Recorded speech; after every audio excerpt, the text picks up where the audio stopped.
कहानी की शुरुआत में बताया जाता है कि एक एस्ट्रॉयड के पृथ्वी से टकराने के 5 साल बाद दुनिया की 75% जनसंख्या खत्म हो गई। एस्ट्रॉयड के टुकड़े अभी भी पर्यावरण में मौजूद थे, हवा दूषित हो गई और बची हुई रेडिएशन अभी तक असर दिखा रही थी। भूकंप और तूफान जैसी चीजें धरती पर आम हो गई। इंसानों के पास बंकर में रहने के अलावा कोई दूसरा रास्ता नहीं था। अब हम जॉन नाम के एक आदमी को देखते हैं जो ग्रीनलैंड के एक बंकर में अपने परिवार के साथ रहता है। वो एक इंजीनियर के तौर पर काम करता है, लेकिन साथ ही एक जासूस भी है, जिसका मतलब है कि उसे एक खास सूट पहनकर कभी कभी बंकर से बाहर जाकर दुनिया के हालात को जांचना पड़ता है। एक दिन उसे जमीन पर एक दरार खुली हुई दिखी और उसे एहसास हुआ कि ये दरारें धीरे धीरे बड़ी होती जा रही हैं। फिर जॉन बीच पर गया और वहाँ उसने कुछ लाइफ बोट्स और एक टूटी हुई शिप को देखा। सबसे पहले उसने हर लाइफ बोट को चेक किया, लेकिन उनमें से किसी में भी उसे कुछ काम का नहीं मिला। तो फिर वो शिप के अंदर घुस गया और वहाँ उसे कुछ काम की चीजें मिल गई,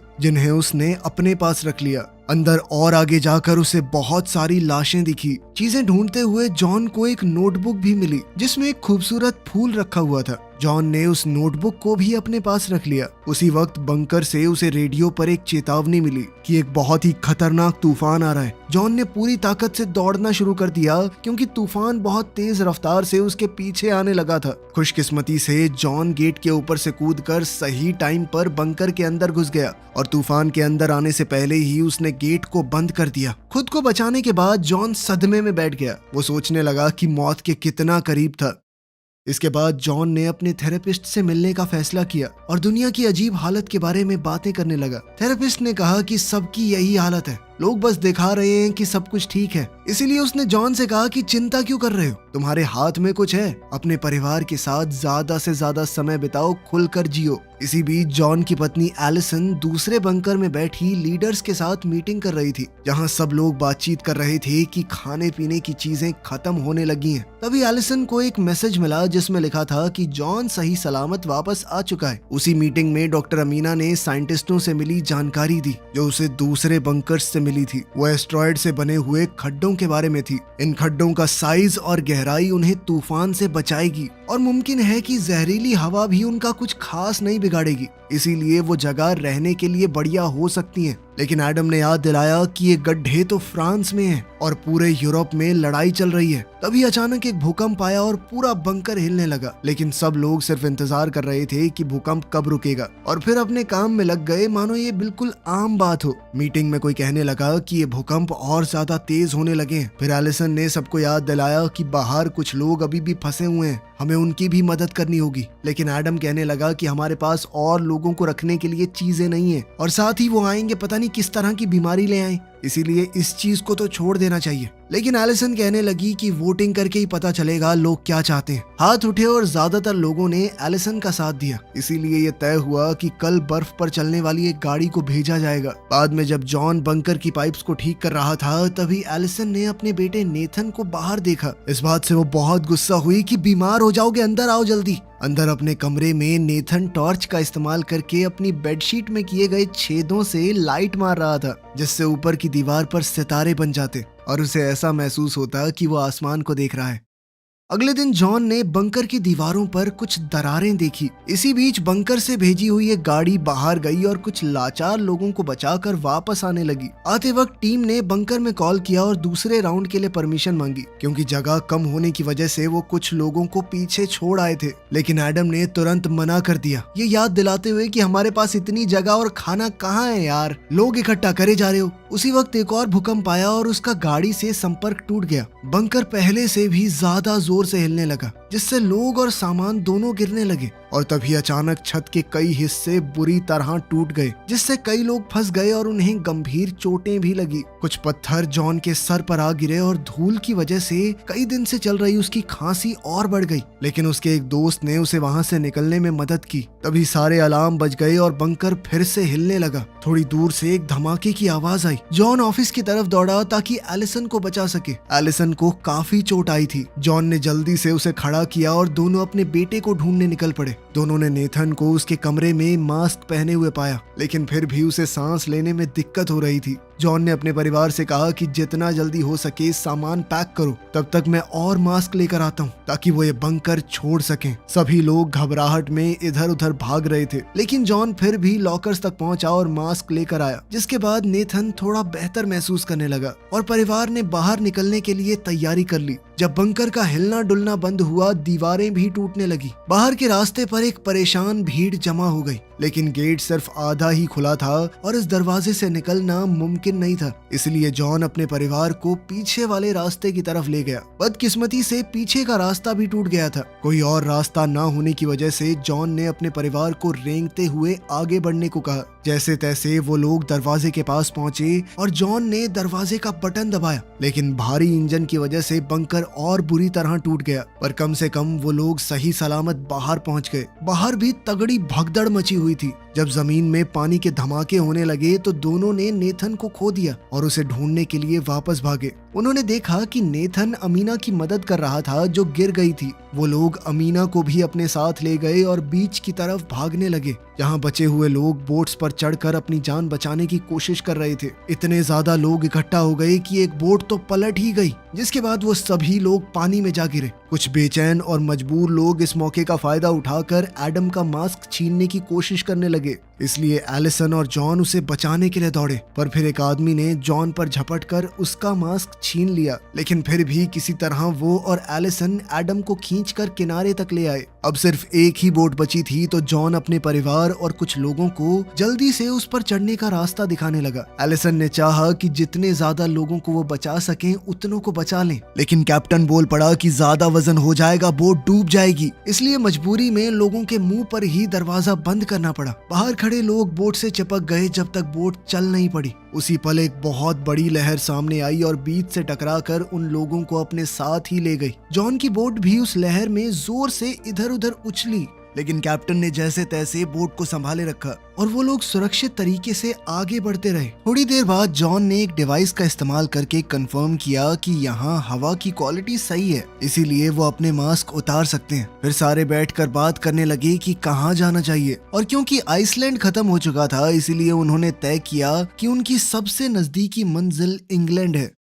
कुछ घंटे बाद बोट ने काम करना बंद कर दिया, पर फिर जॉन ने इंजन चेक किया और उसे ठीक कर दिया, जिससे वो दोबारा अपना सफर जारी रख सके। जब रात हुई तो नेथन बहुत खुश हुआ क्योंकि आखिरकार उसे तारे दिख ही गए। कुछ दिन बाद बोट फिर से रुक गई क्योंकि उसमें तेल खत्म हो गया था। अब किसी के पास कोई रास्ता नहीं था तो उन्होंने बोट को समुद्र की लहरों के भरोसे छोड़ दिया कि वो उन्हें कहीं तो लेकर जाएंगी। काफी लंबे इंतजार के बाद आखिरकार बोट जमीन तक पहुंच गई। सबने बाहर देखा तो हैरान हो गए जब उन्हें पता चला कि वो लिवरपूल में है। जॉन ने अपने डिवाइस से कंफर्म किया कि हवा यहाँ पर साफ है, पर अब उन्हें जल्द से जल्द रहने के लिए जगह ढूंढनी होगी। लेकिन जब उन्होंने नीचे देखा तो पता चला कि एरिया का एक हिस्सा पानी में डूब चुका है। जॉन ने एक चप्पू लिया और बोट को चलाना शुरू किया, जब तक बोट आखिरकार एक सूखी सड़क से टकरा नहीं गई। सभी बोट से उतरे और देखा कि शहर बिल्कुल सूना लग रहा था। उन्हें सड़क पर कुछ लोग दिखे तो वो उनका पीछा करने लगे और एक ऐसी जगह पहुंच गए जहां लोग किसी तरह जिंदा रहने की कोशिश कर रहे थे। जॉन ने देखा कि उनमें से कई लोग बीमार लग रहे हैं, इसीलिए वो ज्यादा दिन तक जिंदा नहीं रह पाएंगे। जॉन के ग्रुप को चीखने की आवाजें सुनाई दी। आवाजों का पीछा करते हुए उन्होंने एक भीड़ को देखा। कई लोग एक बंकर के बाहर हल्ला मचा रहे थे, जबकि कुछ फौजी उस बंकर को गार्ड कर रहे थे। एडम गेट की तरफ दौड़ा और बताने लगा कि हम ग्रीनलैंड स्टेशन के सरकारी अफसर हैं, हमें अंदर जाने दो। इस पर फौजी ने कहा कि अपनी आईडी दिखाओ, लेकिन सिर्फ एलिसन के पास आईडी थी और उसे अपने परिवार को छोड़कर अंदर नहीं जाना था। एडम फौजियों से बहस करने लगा, जबकि भीड़ और ज्यादा गुस्से में आ गई। अचानक से एक फौजी ने एडम को गोली मार दी। जब भीड़ में खड़ा एक दूसरा इंसान जबरदस्ती अंदर घुसने की कोशिश करने लगा तो उसे भी गोली मार दी गई। सोल्जर्स ने गेट बंद कर दिया और अलार्म बजना शुरू हो गया। उसी वक्त आसमान में आता हुआ एक तूफान दिखाई दिया और भीड़ घबराकर भागने लगी। अमीना और जॉन के परिवार ने एक वैन को रोका और ड्राइवर से उन्हें लंदन ले जाने को कहा, लेकिन ड्राइवर पेमेंट मांगने लगा, जिसके लिए जॉन ने उसे अपनी घड़ी दे दी। जिसके बाद ड्राइवर मान गया और गाड़ी तेज रफ्तार से शहर से निकल पड़ी। समय रहते वो लोग तूफान से भी बच गए। एलिसन नेथन को गले लगाकर तसल्ली दे रही थी कि सब सही हो जाएगा, जबकि एमिना एडम के लिए बहुत दुखी थी। ड्राइवर ने बताया कि लोग इतने मजबूर हो चुके हैं कि खाने के लिए किसी को भी मार देंगे। कुछ घंटे बाद वैन जंगल के बीच में थोड़ी देर के लिए रुक गई। तब जॉन ने ड्राइवर से पूछा कि तुम्हें फ्रांस की हालत के बारे में कुछ पता है? पर ड्राइवर कहने लगा कि वो इलाका बहुत ज्यादा खतरनाक है और मुझे तो एस्ट्रॉयड के खड्डे वाली वो बात झूठ सी लगती है कि वहाँ पर बहुत बढ़िया जमीन है, पानी है, सब कुछ है। अचानक उन्हें अजीब सी आवाज सुनाई दी तो उन्होंने देखा कि आसमान से अभी भी एस्ट्रॉयड के कई टुकड़े गिर रहे हैं। सभी लोगों ने तुरंत जल्दी से पेड़ों को पकड़ लिया ताकि वो हवा के साथ उड़ ना जाएं। लेकिन तभी वो ड्राइवर कहने लगा कि वो वैन ही मेरा सब कुछ है। वो अपनी वैन को बचाने के लिए दौड़ पड़ा, लेकिन इसी दौरान टुकड़े जमीन पर गिरने लगे और उनमें से एक ने ड्राइवर के साथ साथ वैन को भी तबाह कर दिया। जब ये टुकड़ों की बारिश खत्म हुई तो हमारे 4 बचे लोगों ने वैन से अपने बैग और काम की जो भी चीज मिल सकी निकाल ली और अब पैदल ही आगे का सफर जारी रखा। आखिरकार वो लंदन पहुंच गए और एक बहुत बड़ी बिल्डिंग का दरवाजा खटखटाने लगे। दरवाजा खुला पर अचानक से मैकेंजी नाम की औरत ने उन पर बंदूक तान दी, लेकिन इत्तेफाक से ये लोग मैकेंजी के पुराने दोस्त थे। उसने तुरंत बंदूक नीचे कर ली और उन्हें अंदर आने दिया। फिर उसने उन्हें बिल्डिंग के अंदर घुमाया और बताया कि ये बिल्डिंग एक रिटायरमेंट होम है, इसीलिए यहाँ रहने वाले सारे लोग बुजुर्ग हैं। मैकेंजी ने बताया कि मैंने पूरी बिल्डिंग को सील कर दिया है और कुछ सोलर पैनल्स की मदद से जनरेटर चल रहा है, वो हवा को साफ करता रहता है। सबने खाना पीना खाया और खूब बातें करने लगे। जॉन ने अब मैकेंजी से फ्रांस के उन गहरे गड्ढों के बारे में पूछा। मैकेंजी ने कहा कि मैंने अफवाहें तो सुनी है, लेकिन मैं नहीं जानती वो सच है या नहीं। बाद में एलिसन सोने की कोशिश कर रही थी, लेकिन सोए कैसे? जॉन बाथरूम में बार बार खांस रहा था। जब उसने सिंक में देखा तो उसे खून दिखाई दिया। जॉन ने टालने की बहुत कोशिश की, लेकिन एलिसन ने कहा कि सच बताओ प्लीज। इसलिए जॉन ने आखिरकार अपना राज खोला। वो कहने लगा कि बंकर में एक डॉक्टर ने बताया था मुझे कि जब खून आने लगे तो सिर्फ 6 से 8 हफ्ते बचे हैं जीने के। ये सुनकर एलिसन पूरी तरह टूट गई। वो कहने लगी कि हम लोग यहीं रुक जाते हैं 2 महीने, तुम अपने आखिरी दिन आराम से बिता लो। लेकिन जॉन ने कहा कि मैं यहाँ नहीं मरने वाला, मैं तुम्हें और हमारे बेटे को सही सलामत फ्रांस तक लेके जाऊंगा। वहीं तुम्हारे लिए एक नया घर ढूंढने के बाद शांति से मर पाऊंगा मैं। अगले दिन मैकेंजी ने उन्हें रिटायरमेंट होम में खड़ी एक पुरानी गाड़ी सौंप दी ताकि वो लोग सुरक्षित अपनी जगह तक पहुंच पाएं। उसने जॉन के हाथों में एक बंदूक भी थमा दी ताकि वो अपनी और अपने परिवार की सुरक्षा कर सके। मैकेंजी ने उन्हें आखिरी बार गले लगाया और फिर चारों वहां से रवाना हो गए। कुछ घंटे बाद जब वो शहर के किनारे से गुजर रहे थे तो जॉन ने देखा कि नेथन उदास लग रहा है और वो आपस में बातचीत करते हुए कोई गेम खेलने लगे। पर तभी अचानक एक गोली खिड़की को तोड़ते हुए सीधा अमीना को जा लगी, जिसकी मौके पर ही मौत हो गई। झाड़ियों में छुपे कुछ आदमी उन पर लगातार गोलियां चलाते रहे, लेकिन उन्होंने इंजन को निशाना नहीं बनाया क्योंकि उनका मकसद कार को चुराना था। जॉन ने तुरंत गाड़ी के पीछे पोजीशन ले ली और जवाब में गोलियां चलाना शुरू कर दिया। जैसे जैसे लुटेरे पास आते गए जॉन ने उन्हें एक एक करके मार गिराया।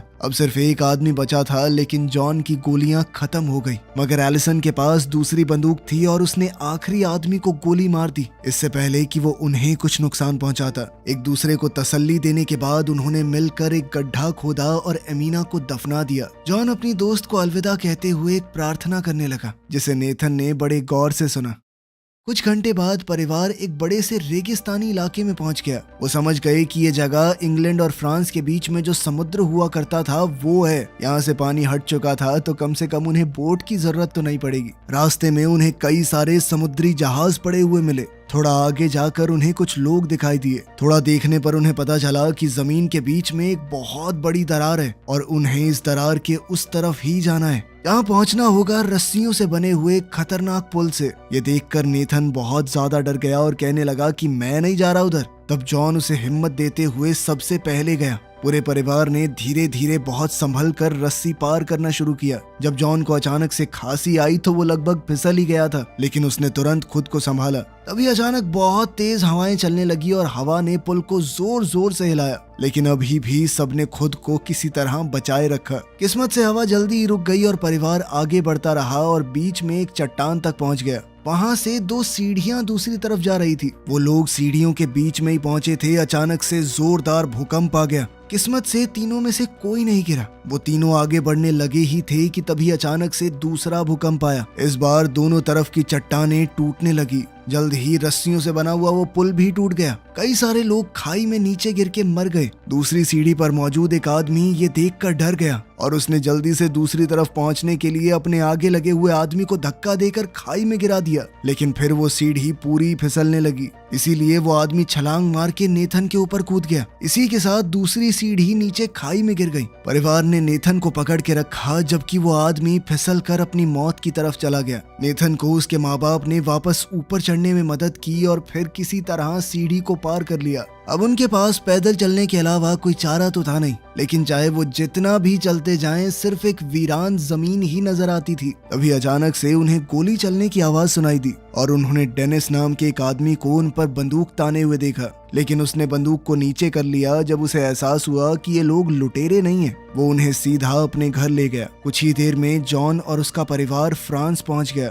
डेनिस फिलहाल एक पुरानी फैक्ट्री में रह रहा था जिसे वो एक गाड़ी के इंजन से पावर देता। डेनिस ने उन्हें अपनी बेटी कमील और पत्नी से मिलवाया। उसकी पत्नी पर रेडिएशन का बुरा असर हुआ था। वो व्हील चेयर पर थी और कुछ बोल भी नहीं पाती थी। डिनर के दौरान डेनिस को पता चला कि जॉन का परिवार एस्ट्रॉयड से बने हुए खड्डों तक पहुंचना चाहता है। उसने उन्हें चेतावनी दी कि वो इलाका बहुत ज्यादा खतरनाक होगा। हर तरफ से लोग खड्डे पर कब्जा करने के लिए एक दूसरे को मार रहे होंगे। वहीं कमील नेथन को अपने कमरे में ले गई और उसे अपनी सारी कूल चीजें दिखाने लगी। बदले में नेथन ने भी उसे अपनी छेद की हुई वो चादर दिखाई जिसके नीचे टॉर्च मार के आसमान में तारे दिखते हैं। अगली सुबह डेनिस ने जॉन को एक मैप दिया और उस पर सबसे कम खतरनाक रास्ते को दिखाने लगा। उसने आर्मी में अपने एक पुराने दोस्त का नाम भी बताया जो अब एक बड़ी पोस्ट पे है। साथ ही उसने जॉन को अपनी एक पुरानी फोटो भी दी अपने दोस्त के साथ, ताकि वो ये साबित कर सकें कि वो डेनिस को जानते हैं। हो सकता है उन्हें मदद मिल जाए। अचानक डेनिस ने रोते हुए जॉन से एक गुजारिश की,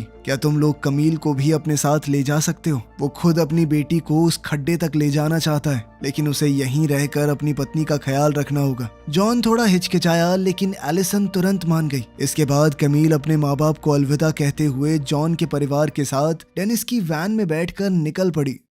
कुछ घंटे गाड़ी चलाने के बाद एलिसन ने नोटिस किया कि बच्चों का मूड खराब है, इसीलिए उन्होंने ब्रेक लेकर रुकने का फैसला किया। फिर जॉन ने बच्चों को एक गेम खिलाई जिससे मूड थोड़ा बेहतर हुआ। तभी अचानक उन्हें सड़क पर कुछ गाड़ियां दिखाई दी और कई फौजियों ने उन्हें घेर लिया। कमील ने अपने पिता के जनरल दोस्त का नाम लिया और फौजियों को मना लिया कि वो उन्हें एरिया क्रॉस करने में मदद करें। रात तक वो लोग एक लड़ाई के मैदान में पहुंच गए जहां आर्मी कुछ लोगों से लड़ रही थी। एक फौजी उन्हें पीछे से ले गया ताकि वो बिना किसी की नजर में आए जंगल से गुजर सकें। जब उनके पास एक धमाका हुआ तो उन्हें रुकना पड़ा, लेकिन जल्द ही उन्होंने दोबारा चलना शुरू किया और फिर कुछ तारों को पार करके और ज्यादा खतरनाक एरिया में पहुंच गए। अब उन्हें गोलियों और धमाकों से बचने के लिए जितनी तेज हो सके उतनी तेज दौड़ना पड़ा। हर तरफ लोग मर रहे थे और तभी परिवार ने एक आदमी को आग की लपेट में देखा। फिर उनके साथ वाले फौजी ने बंकर में कॉल करके बताया कि मेरे साथ सिविलियन है, और कुछ दूसरे फौजियों ने उन्हें आगे बढ़ते रहने को कहा।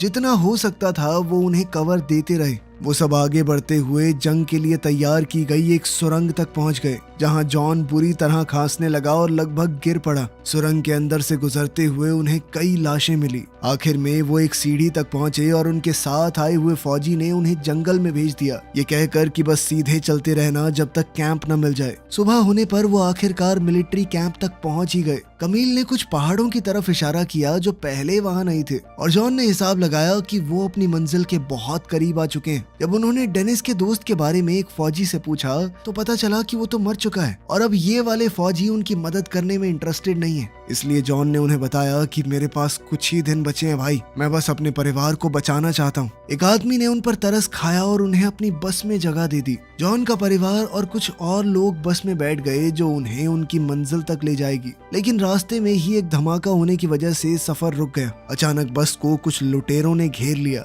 इसके लिए एक फौजी बाहर निकलकर लड़ने लगा, लेकिन लुटेरों ने उसे तुरंत गोली मार दी। फिर एक बदमाश ने ड्राइवर को भी मार दिया और सभी को बस से उतरने पर मजबूर किया। जॉन ने अपने परिवार को तो बाहर भेज दिया, लेकिन खुद पीछे ही रुक गया ताकि उस लुटेरे पर झपट सके। आवाज सुनते ही बाहर जब एक दूसरे लुटेरे ने अंदर जाने की कोशिश की तो पैसेंजर्स में से एक ने उसके सर पर पत्थर दे मारा। तभी बस के अंदर से 2 गोलियां चलने की आवाज आई। जॉन अपने हाथ में बंदूक लिए बाहर निकला और सब लोग खुश हो गए, लेकिन जॉन को भी गोली लग चुकी थी। सब लोग बस में बैठ गए। नेथन ने जॉन के जख्म पर दबाव बनाए रखा, जबकि एलिसन ने बस चलाई। कुछ ही देर में वो एक नए बने हुए पहाड़ की चोटी तक पहुंच गए और परिवार जॉन को संभालते हुए तब तक चलता रहा जब तक उन्हें अपनी मंजिल नहीं दिख गई। सभी अफवाहें सच निकली। एस्ट्रॉयड से बना हुआ एक खड्डा एक बेहद खूबसूरत जगह थी, जहां उपजाऊ जमीन थी, कोई प्रदूषण नहीं था। एक नई जिंदगी शुरू करने के लिए ये बेहतरीन जगह है। उसी पल जॉन गिर पड़ा और उसके परिवार ने हर तरफ से उसे घेर लिया, उसकी मौत से पहले एक आखिरी बार अलविदा कहने के लिए। जॉन की मौत पर सब लोग फूट फूट कर रोने लगे और आखिरकार नेथन ने अपने पिता के लिए वही प्रार्थना कही जो उसने पहले